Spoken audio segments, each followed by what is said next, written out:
Paternity, 1527. So, Stephen Gardiner, going out as he's coming in. It's wet and for a night in April unseasonably warm, but Gardiner wears furs which look like oily and dense black feathers.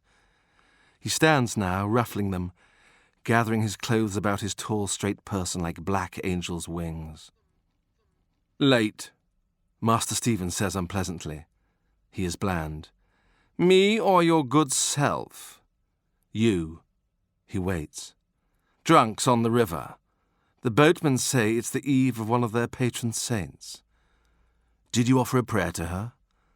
I'll pray to anyone, Stephen, till I'm on dry land. I'm surprised you didn't take an oar yourself. You must have done some river work when you were a boy.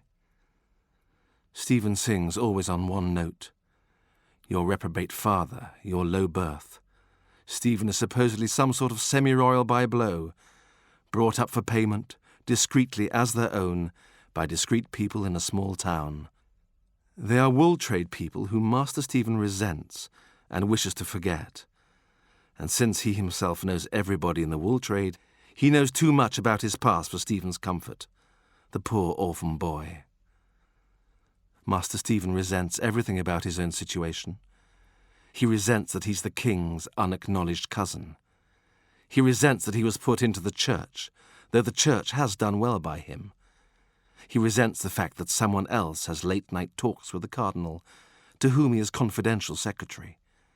He resents the fact that he's one of those tall men who are hollow-chested, not much weight behind him. He resents his knowledge that if they met on a dark night, Master Thomas Cromwell would be the one who walked away dusting off his hands and smiling. God bless you, Gardiner says, passing into the night, unseasonably warm. Cromwell says, thanks. The cardinal, writing, says without looking up, Thomas, still raining? I expected you earlier. Boatman, river, saint. He's been travelling since early morning, and in the saddle for the best part of 2 weeks on the cardinal's business, and has now come down by stages, and not easy stages, from Yorkshire. He's been to his clerk's at Gray's Inn and borrowed a change of linen. He's been east to the city to hear what ships have come in and to check the whereabouts of an off-the-books consignment he's expecting.